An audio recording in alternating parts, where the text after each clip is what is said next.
All right, my name is Teresa Meyer, and I am the support specialist here with Autism Society of Greater Akron. So thank you for joining our webinar. We have Olivia Schmidt joining us here from the Ohio Department of Workforce and Education, and she's going to be having a conversation this afternoon about the Ohio Autism Scholarship and the Jon Peterson Scholarship. So if you have any questions, feel free to put them in the chat. Some of you submitted questions in advance, and I have sent those to Olivia. She'll try to answer throughout, but definitely feel free to ask any other questions that you may have.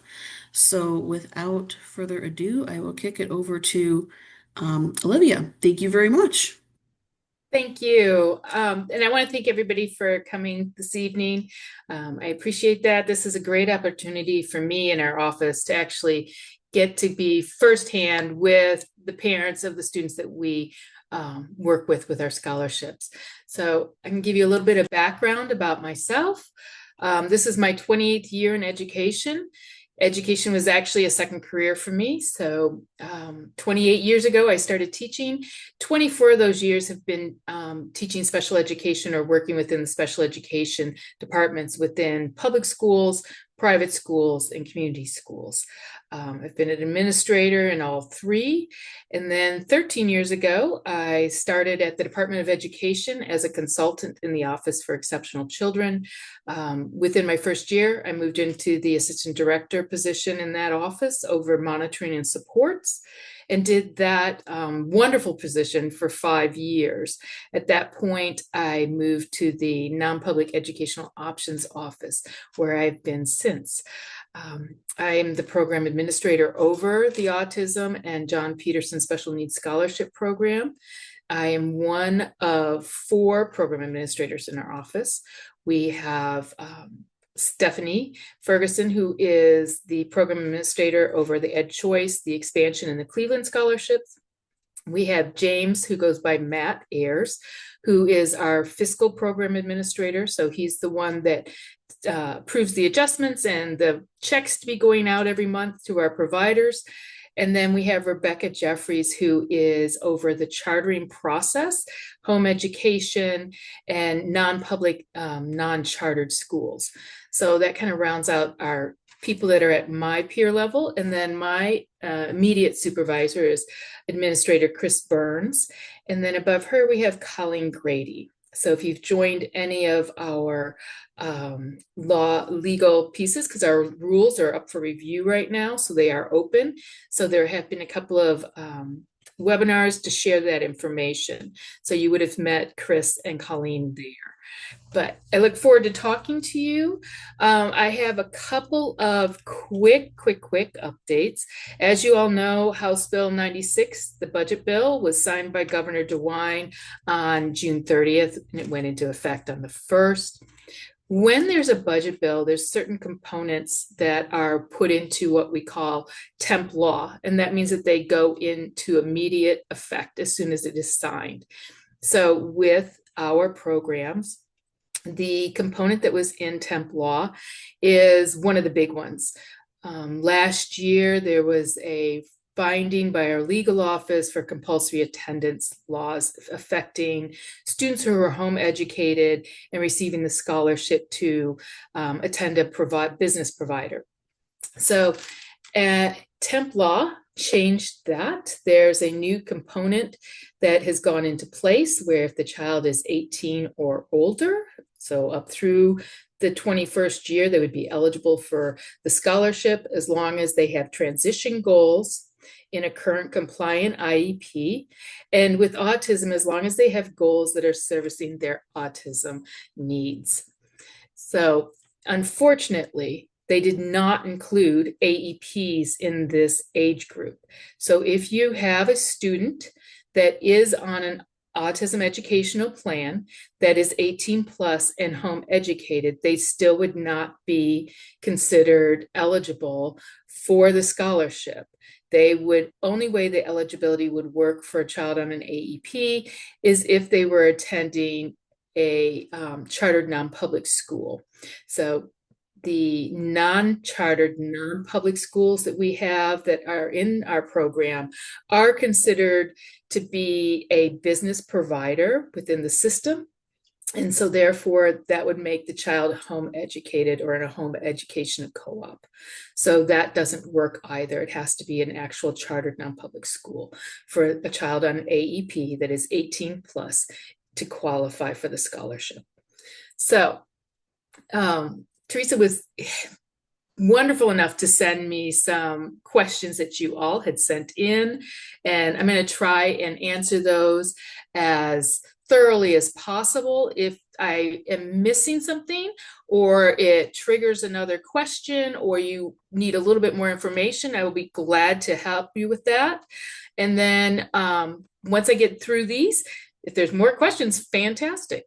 So I'm going to start with the first question that was sent in. It said, can we apply for the scholarship if my son does not have autism but has sensory processing disorder? So the Autism and Jon Peterson Scholarship both require an complete and compliant ETR and IEP in order to be awarded. So with the Autism Scholarship, you have the ability to qualify with an IEP and ETR if your child is has the eligibility category of developmental delay, POD and OSS prior to 2012, or autism. So if none of those are the eligibility that was found under IDEA, which is your IEP and your ETR, then you have the ability to have a medical doctor or a licensed Ohio psychologist find a diagnosis on your child for autism. And this is the Autism Education Plan, which was put into effect with the last budget bill, which was House Bill 33. House Bill 33 brought about the Autism Education Plan. And what that is really a golden ticket to the Autism Scholarship Program. It is not backed by IDEA. It's not backed by ADA. It is only backed by the Ohio legislation and the law that it was written into, which is 3310.41 of the Ohio Revised Code.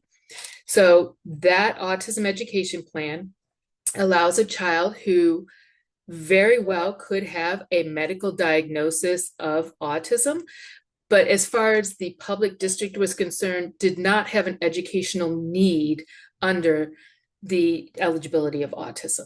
So we have a lot of students that end up in the Jon Peterson Scholarship Program because they come in as multiply disabled. And autism may be one of those categories underneath MD, but it's not the main category. Or they come in as OHI minors in some cases. So what the students that fall into those categories where autism isn't the primary category on the evaluation team report, as a parent, you have the ability to seek the medical advice from a medical doctor licensed in the United States or a Ohio licensed psychologist and have a prescription of autism for your child, which you would then submit to the public district where you live, and they would write an autism education plan. The least amount of information that can be on an AEP is educational services. The reason that educational services is the least amount is that under FAPE, which is free appropriate public education in the public school district, educational services are what is considered a basic IEP. Whatever is happening in that IEP is going to be covered under their educational service program. So that's the least amount that a district could put on there. They can put anything and everything that is involving your child. Your child needs OT, PT, speech, anything that they have the ability to add, they can add. But the least amount that can be on it is educational services. If your child is home educated and attending a business provider, that business provider, once your AEP is found eligible and you are awarded, is going to come into the system.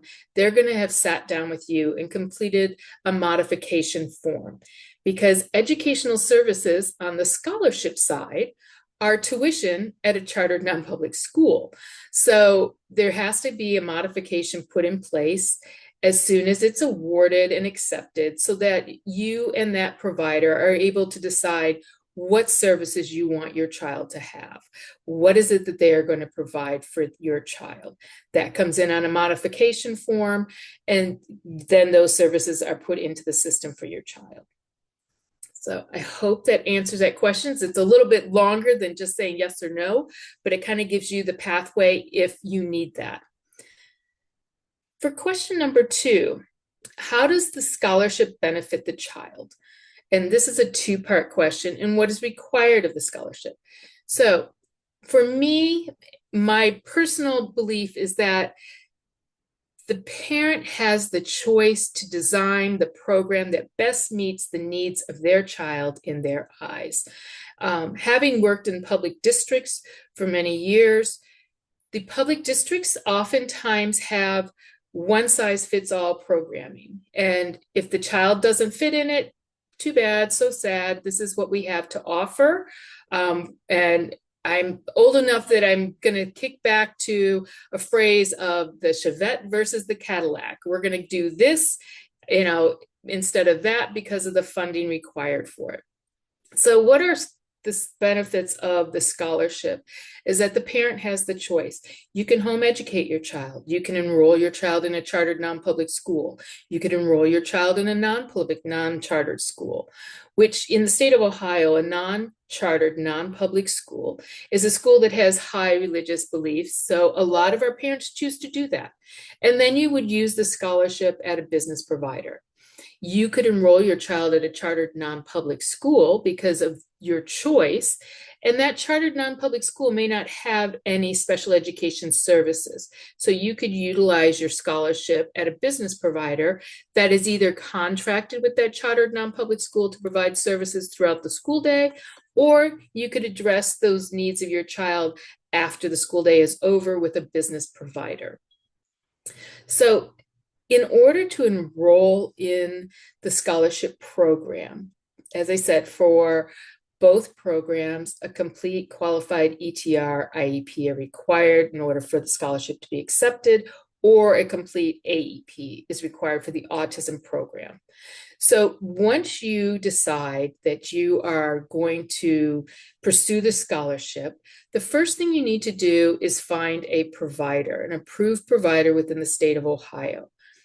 On our webpage, on the Ohio Department of Education and Workforce's website, is a provider resource, which I am going to attempt, and I apologize straightforward because I am not the most technically sound person that you will meet, but I am going to try to show you.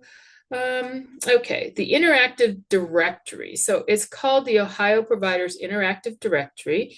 And now let me go back to my Zoom and share my screen. And I have way too many things open. Okay, so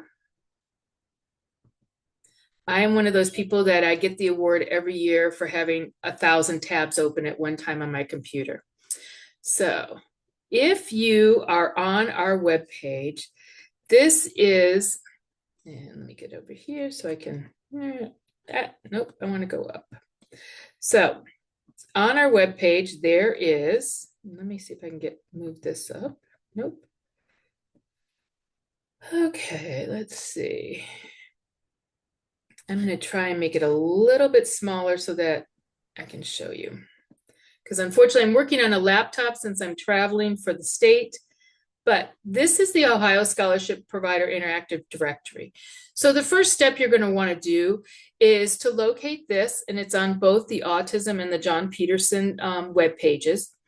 But you are put in, if you have the county that you live in, so I am in Franklin County, I want to know if there are any providers in Canal Winchester.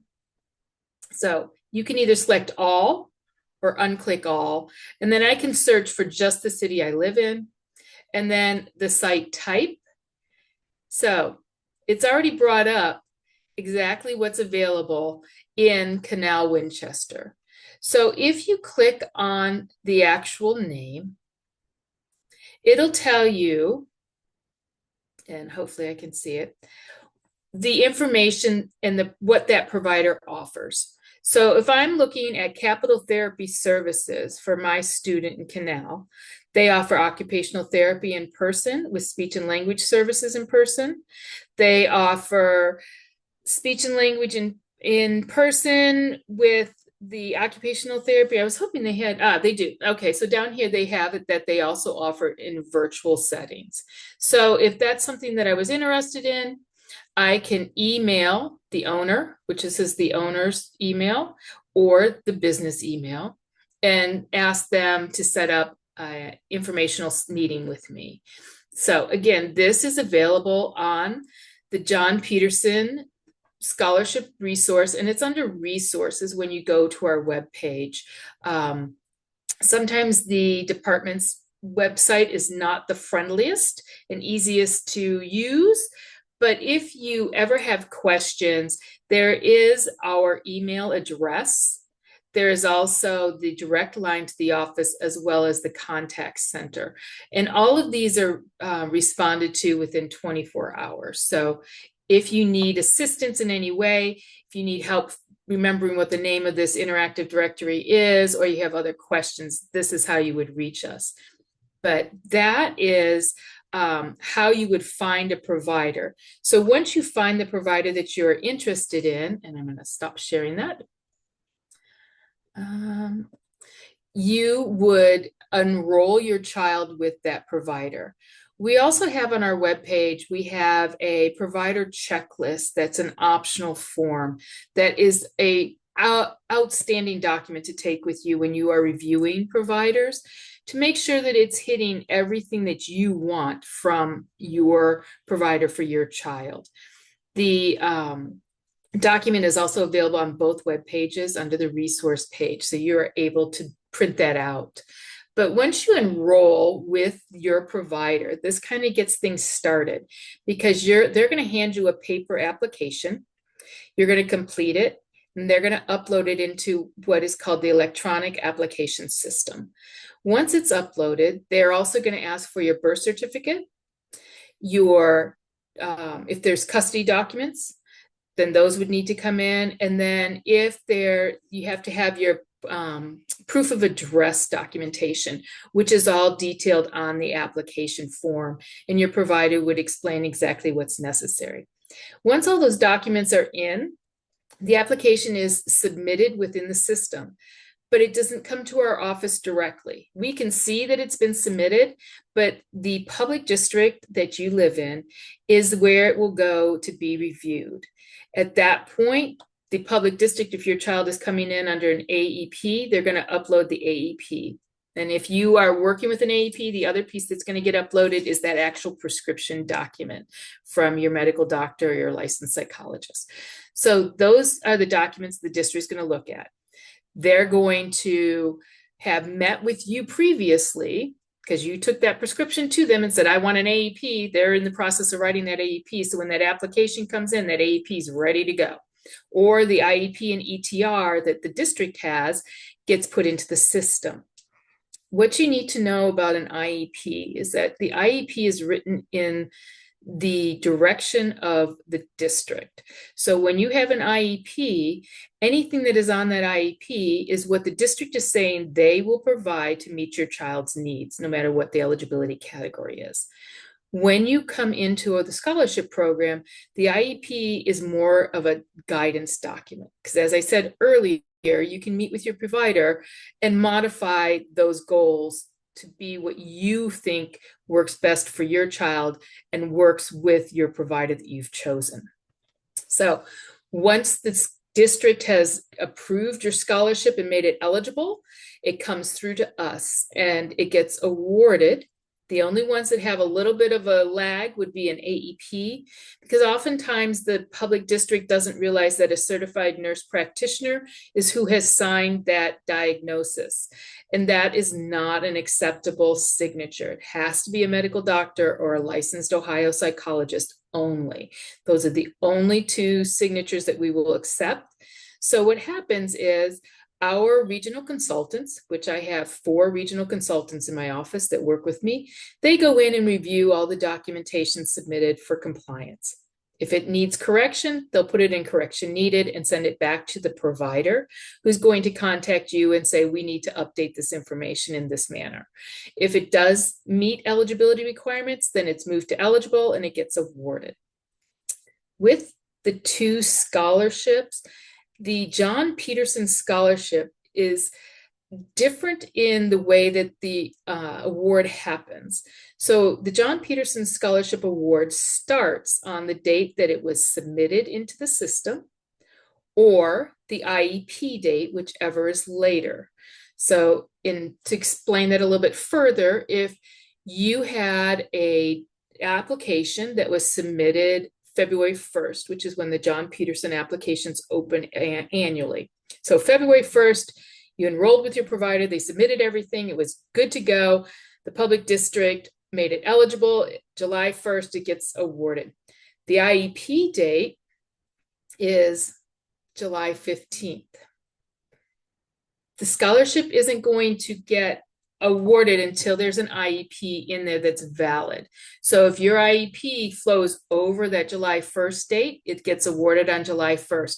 If that IEP ended June 30th, there needs to be a new IEP in the Jon Peterson program before it would be awarded. For the Autism Scholarship, the money start the day of the award. So up until August 24th, which is our proration date, everybody awarded from July 1st till August 24th gets the full amount of the scholarship, no matter which program you're in.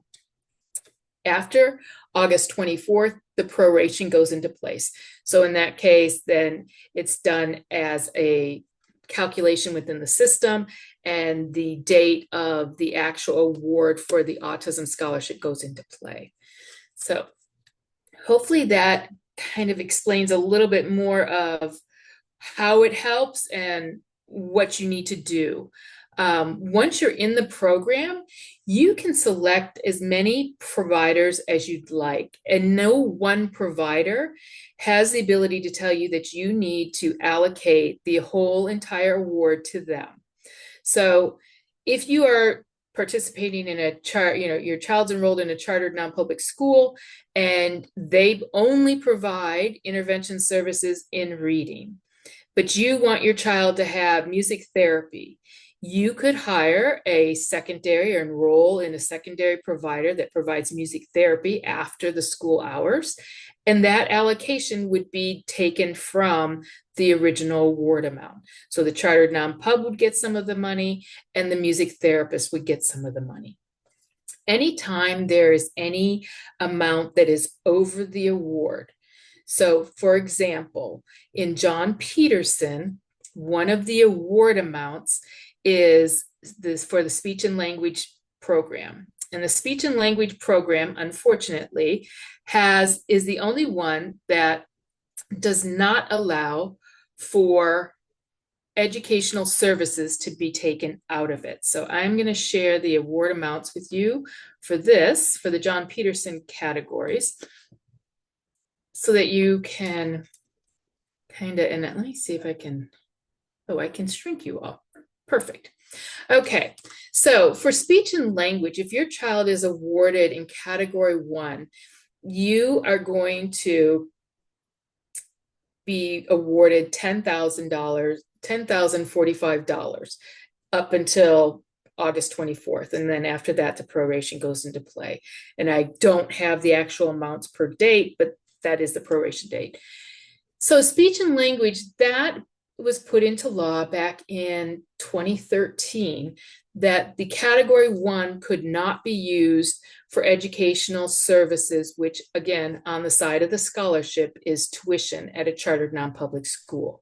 So if your child was awarded category 1 and you have a child attending a chartered non-public school, then you may want to look to see if they have what's called equitable services being provided by the public district that you live in and where the school is located. So that's the key. The school has to be located in the same district that you live in order for those services to apply to your child. If your child attends a chartered non-public school in a different public district, then equitable services and auxiliary services would not necessarily apply to your child because they are not from the district those funds are being brought in from. But it might benefit you if you are attending a chartered non-pub in your public district to inquire as to whether or not they offer speech and language as an equitable service. And then you would be able to receive those services for your child from the school, and you could apply for either Ed Choice or Ed Choice Expansion and receive the tuition payment there instead of taking the Jon Peterson Scholarship. So what that kind of, I'm going to skip a little bit up to another question that was sent in because somebody Olivia, asked. I've got a couple that Yes. came through. I just want to share in the chat if you don't mind. Okay. I got a question for you when you have a moment. Is in an online public school, not in-person assigned school, does that mean AEP goes to 18 or 21? No, you cannot be enrolled in a public school and receive any of the scholarships. That's the number one rule, is that in order to accept a scholarship, you have to unenroll your child from the public district. So at this point, there are no virtual services available in a chartered non-public school. They are only available by business providers. So if you wanted your child to attend virtually, you would be home educating your child and utilizing the services of a business provider to provide your IEP goals and related services and supports. The actual curriculum that a child's required to meet in the state of Ohio would be provided by you, the parent, as a home educator. I've got another one. Thank you, Olivia. What if the school district will not outplace the child to a special school? So if the district places a child at a special school, then you are a district placed child. You are not unenrolled. The district is paying for that to happen. So if you have a district placement, the district is in charge of paying that location, that alternative setting, but you would not be acceptable or able to accept the scholarships in any way because you're still enrolled with the district. Perfect. All right. We relocated. Here's another question from Dana. We relocated at the end of May. Our 9-year-old who has used the Autism Scholarship for the last 3 years in our former location starts center-based therapy tomorrow. Her IEP has her placed out of district. Is it possible for her to attend the center? It's on the list of providers and use the scholarship. The center director mentioned something about only getting 7.5 hours of services if we did that. So again, you have to have a complete compliant ETR and IEP in place. And if you move districts, it's up to the district of whether or not they're going to accept that previous district's ETR and IEP. So if the district doesn't accept it, then they need to start the assessment process or the reassessment process immediately to establish what they find acceptable. Typically, and this is not the case for everyone because there's always that one oddball out there, but typically ETRs and IEPs flow back and forth through districts without too many kinks in the armor.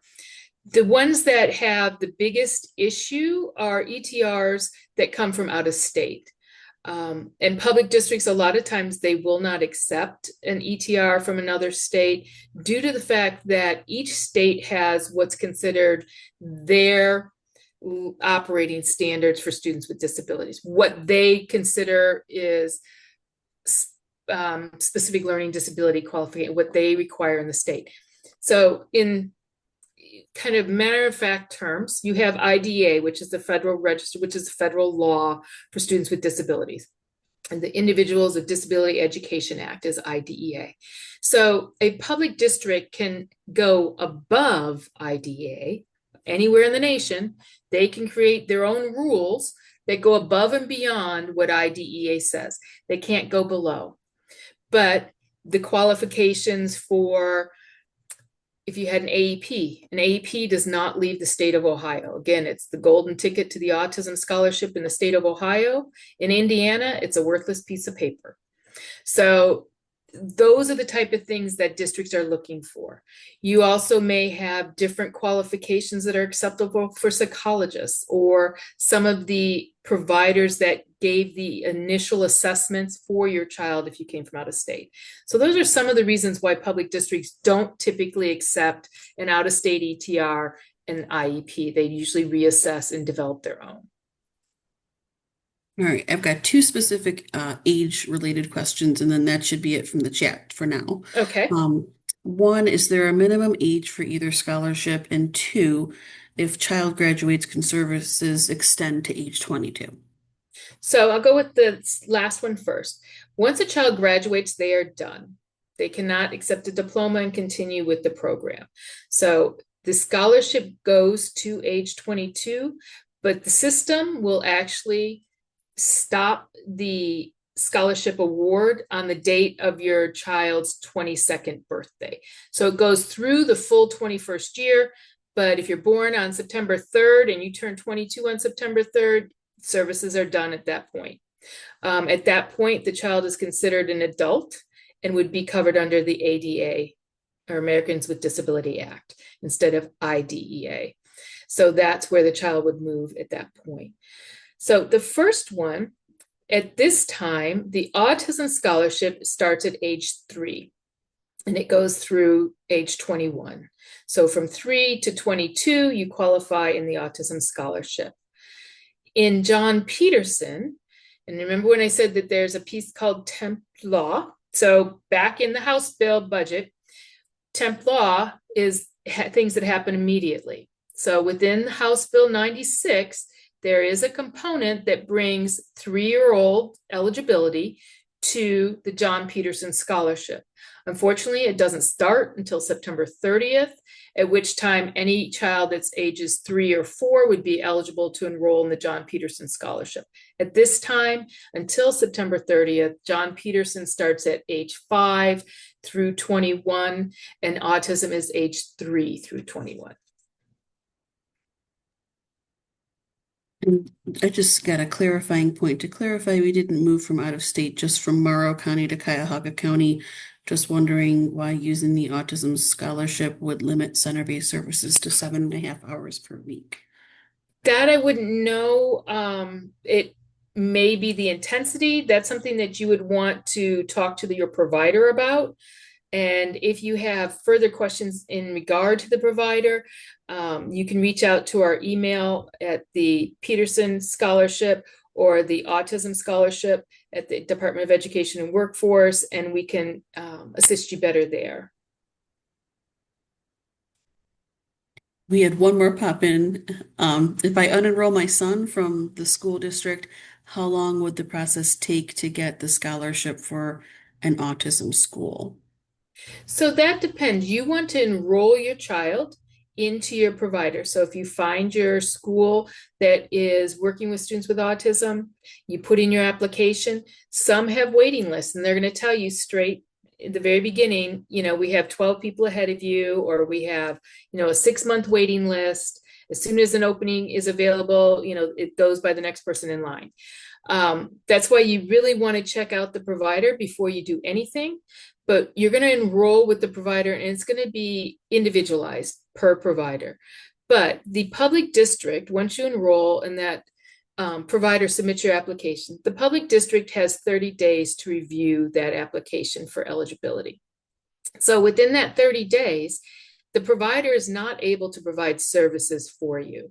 So at that point, you're kind of in limbo, because you're enrolled in a charter non-public, or you're told your district you're home educating so that that business provider that you've enrolled with can submit your application. So it's working it out with your public district. Communication is the key. Stay in communication with the public district. Some public districts allow the child to enroll in the private school with a late start date because the application hasn't been approved yet. The same with home education. Let the child stay in the public district and declare home education once that application has been approved, so the child does not miss any services. But that may not be the case with all public districts. So you're going to want to do the triangle. Get your provider, get your public district, and you as the parent and communicate between the three of you openly and clearly throughout this whole process. Once the public district marks that scholarship eligible and it's been approved within, if it's an AEP, it usually, I'm in awarding at least 3 times a week, all the way through, I want to say December is usually when it slows down, that it goes to 2 times to 1 or 2 times a week for awards. But in autism, I try to check it daily just because the award is based on the date of me saying you get awarded and flipping your application. And I don't want to cause a lack of services to any child. So we check autism frequently. The Jon Peterson, like I said, it goes back to submission date or the IEP date, whichever is later. So I just wanted to ask a question about the dates. You had said that the Autism Scholarship is awarded the date that ODE kind of checks yes. Yep. Um, is July 1st the beginning of the fiscal year, and does that matter, or what does that look like? So if, let's say, you check yes on like August 5th, what would that look like? So July 1st is the beginning of the fiscal year. So that's how our scholarship programs work. They go July 1st to June 30th. The Autism Scholarship application ends May 31st. So you can apply for the Autism Scholarship from April 1st of 2025 until May 31st of 2026 for the FY or fiscal year 26 scholar application, which is what we are in. The Jon Peterson Scholarship does not close. It opens April 1st, February 1st and goes through June 30th of the prospective year. The issue with any of the scholarships is that there's what is considered a full-time equivalency for every child that attends a public school district. So if your child is in attendance at a public school district, that public school district is putting in what we call an FTE count for you. And that's the amount of days that your child has been enrolled in that school district. So if you apply for the Jon Peterson Scholarship, say your public district ends on May 29th, and you apply, you put that application in, you get enrolled, your application comes in post being in the full school year, there is no money left for that scholarship. So a lot of providers and parents don't understand that the one FTE goes across any monies from the state.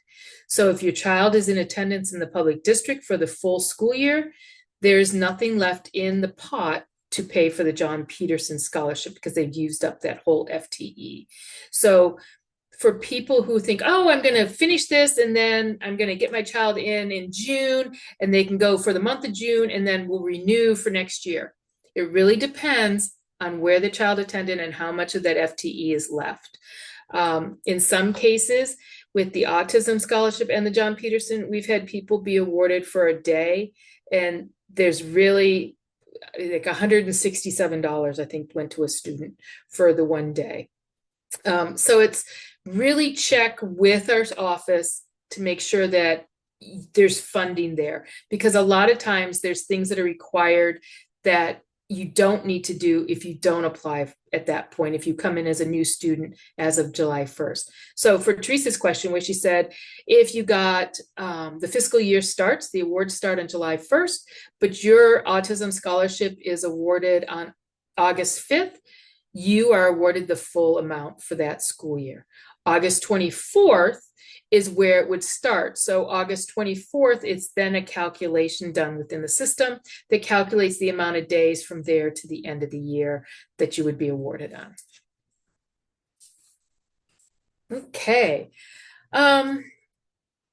So I'm going to go back to the questions that were submitted. So an 8-year-old boy with level 1 autism, severe dyslexia, and ADHD, high IQ. How would you educate this child? So our office doesn't prescribe any specific educational process or pathway for anyone, any child within our programs. These programs, whether it's the autism or the Jon Peterson Scholarship Program, Ed Choice, Expansion, or Cleveland, these are set up for parents' choice. And again, I'm going to go back to that provider checklist. This is where you want to find the provider that meets what you believe are the needs your child has, or what you weren't receiving from the public district and made you inquire into these programs. With the department wouldn't be able to define anything because we aren't the ones that are providing those services, and we aren't the people that know your child best. So between you, the parent that understands your child's needs, knows your child better than anyone else, and the provider that you select, you're going to develop that educational pathway to meet their goals and help them be successful. So for the next question, I think I covered this, but thank you. The question came in, may you apply to all? So you can apply for any and all scholarships. Obviously, the Cleveland Scholarship is for specifically Cleveland CMSD residents.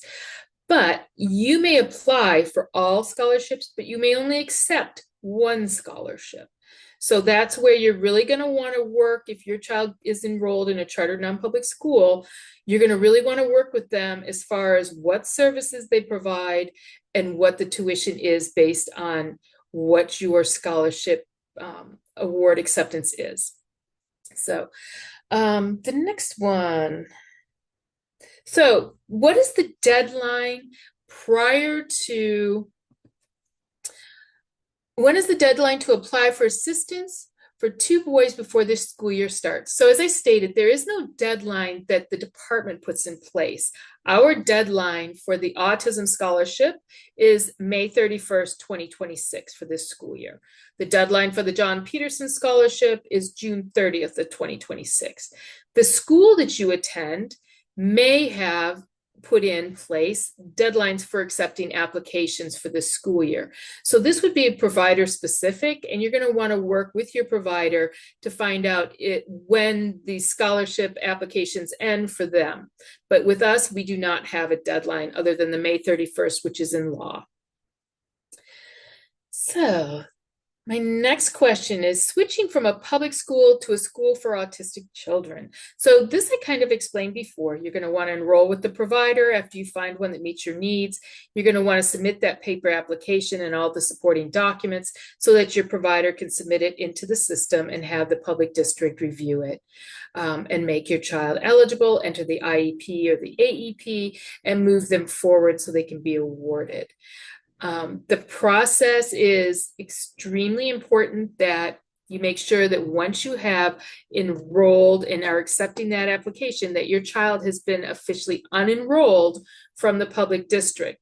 So if you are home educating your child, you would want to notify that you are going to home educate your child, and you do that by notifying the superintendent of the public district that you live in.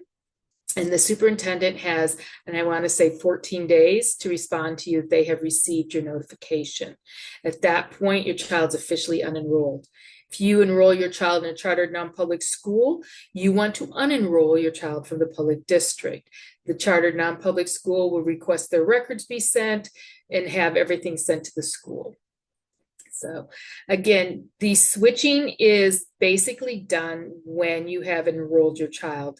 And again, services aren't able to be provided prior to that award date for the scholarship. So you want to make sure you're in clear communication with the public district and the provider as far as when your child would leave public school and go into that provider school or be home educated. Does the autistic child have to demonstrate a failure to thrive or succeed in a public school typical classroom to qualify? So this would go back to when I said that the Autism Scholarship is available in 2 methods. You have the ETR and the IEP, or you have the AEP. So typically in a public school district, they are assessing your child under educational autism, and you may hear that term thrown around, because what they are looking for is there an educational need for your child to fall under IDEA under the category of autism? The AEP is a clinical diagnosis done by the medical doctor or the licensed Ohio psychologist, which would qualify a child who may not qualify in a public district as a child with autism under IDEA regulations, but does have autism as far as the medical doctor or the licensed psychologist have determined. And that's where you have that golden ticket. So you take that prescription, you have the AEP created, and then your child is qualifying for the Autism Scholarship. Again, the AEP is not valid in the public district. It's not valid in another state. So it's only the golden ticket to the Autism Scholarship. When you do apply, you want to make sure you're understanding the difference between the prescription and the assessment. So in the process of assessing your child, the clinicians are going to have provided multiple assessments for your child. They should be meeting with them. They should be, addressing their needs, going through numerous assessments for different areas. All of that gets put into, on a public district side, that's what the evaluation team report is. It collects all that information and compiles it into the ETR. If you're going into clinical, that's typically in your MyChart or your child's record with that doctor. What you don't want to submit is all of that information, because we all know that typically certified nurse practitioners are the ones that are seeing your child, and they have a tendency to sign off on that document. And it has to be the medical doctor or the licensed Ohio psychologist that signs the prescription. So you really just want to review the information on our autism webpage. It's actually, when you open it, it's at the very bottom. It has a link that says what is required. And it's the medical doctor or licensed psychologist's name and practicing numbers, the parent's name, address, and the child's name, as well as the documentation that says, Johnny has been found to be a child with autism in my office, signed Dr. Smith. That's what's required. We don't necessarily want to have to review all of those medical documents and assessments.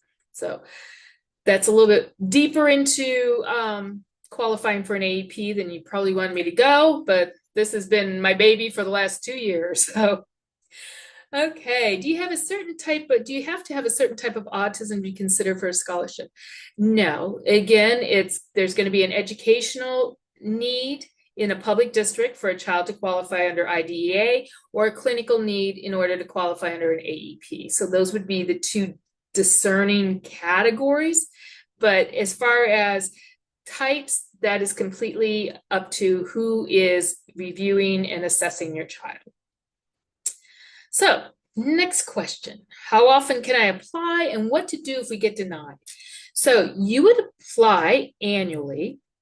One of the key pieces from the Autism Educational Plan is that there is no renewal on an AEP. An AEP is a one and done document. So once the public district writes the AEP because the medical doctor or the licensed psychologist has said the child has clinical autism, that AEP is written. The district does not renew it. It just flows through the system and is automatically renewed annually. As well as the student that comes in an IEP or an ETR for Jon Peterson or autism, you apply annually, and you would receive those applications from your provider. And then you go through that process every year to have it made eligible. One of the key things that public districts don't understand is that if your scholarship application is put in and your IEP covers, say your child's IEP is from May 5th of 2025 until May 4th of 2024. So you span that July 1st date into the next school year, and you have not moved and nothing has changed on your application, that renewal application is going to move to eligible status without the district looking at it. So a lot of renewal applications automatically get moved to eligible, and the public districts have no idea what to do about it. They're like, we didn't even get a chance to look at it. Nope, because you already approved it. You put the IEP in there on May 5th of 2025, you approve that application, it's good to go. There's been no changes in the parent's address, there's no changes in the student application, so it doesn't need to be re-reviewed. The AEP like I said, the one and done, once that's put in by a district, if you move districts, the new district does not get to write a new AEP. That AEP is in the system, it's done.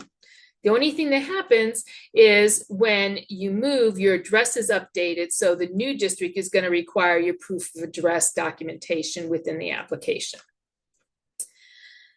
Okay, the only way to really get denied is if the child does not qualify under IDEA or have an AEP. There really isn't a denial process. Your provider can decline the application, which means that they are not accepting you as a client and they have notified you. By law, they have to let you know why. If you are awarded the scholarship on July 1st, and by August 1st, you have not accepted that with your provider, and there are blank provider acceptance forms in our system that every provider has access to.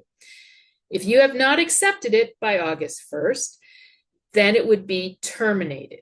Now, honestly, our office does not terminate on the 30th day. We make sure that we give a little bit of leeway before that happens. But anytime you are awarded a scholarship, and you are accepting it with a provider, there's a 30-day window.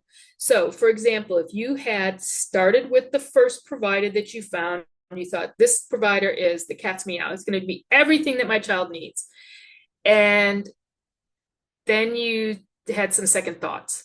And so the scholarship's been awarded. You went to this provider for 5 days, and you accepted it with them, you filled out the documentation, they did the allocations of the monies, all of that has been completed. 5 days in, you're not happy. You decide you're going to go to another provider. So you're going to submit a new provider application change document to the email to the new provider. They're going to submit it also. They'll let us know. Trust me, as soon as they come in, they contact us. And then that provider would be changed. From the date that that provider is changed, you would have 30 days to accept that application and award with them before it's terminated. So the 30 days plays in multiple ways. If you decide to leave your provider, and in some areas, we have very limited providers available. So down in the Appalachian area, we have very, very few providers. So if a parent decides to leave a provider, you have 30 days to find a new provider and have your child enrolled before the scholarship is terminated. If the scholarship is terminated, contact our office and the regional consultant will work with you and your new provider to hopefully get that flipped over, depending on how long it's been. So, alternative placement for high school. So I'm not exactly sure what this question means, but you do have the ability to place your child in a chartered non-public school, which would go to the grade 12. Some of them will have the extended years available. So your child may be a 5-year graduate from them. You would have the ability to place your child as a home educated child. And in this case, until September 30th, well, in this case, if they're an IEP ETR student, they are able to continue in both Jon Peterson and autism. If they are on an AEP, they would only be able to go until they were 18 at this time, because the AEP is not covered in law to go from 18 to 20 through the 21st year. We do expect that to probably come out in another bill down the road, because it kind of cuts off for some people. So we're not sure why that wasn't included in House Bill 96, but we feel that that will be corrected in a future bill. So the next question, how do I become a provider of the Jon Peterson Scholarship? So the first thing you're going to want to do is reach out to our webpage. And within our webpage, there are 2 sections. There's the parent section and there's the provider section on both the autism and the Jon Peterson web pages. And those are going to explain the basics. The biggest piece is reaching out to our office through our emails for either program, because depending on where you're located, you're divided into a region. So once you have reached out, you have to have what we call a tile assigned and approved by our office. So, for example, we just had somebody, my administrator reached out today and said, does anyone know Morgan Chantel? She's applying to be a provider. And, 3 out of my 4 staff said, nope, I haven't heard. The 4th one said, yes, I have. I talked to her last week. She wants to be a provider in the Jon Peterson program. Please approve her. So then Chris Burns goes in and approves that tile, which allows you to start your application process. So it's really important. Read what's required on both of the web pages, depending on the program that you want to be involved with. For autism, your business has to have been in place for 1 full year with no violations. So you have to show that you can stand on your own, is what that rule is really about. Stand on your own without the scholarship program supporting you.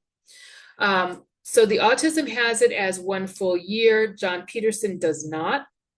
But that is explained on the web pages, and then exactly what documents are required.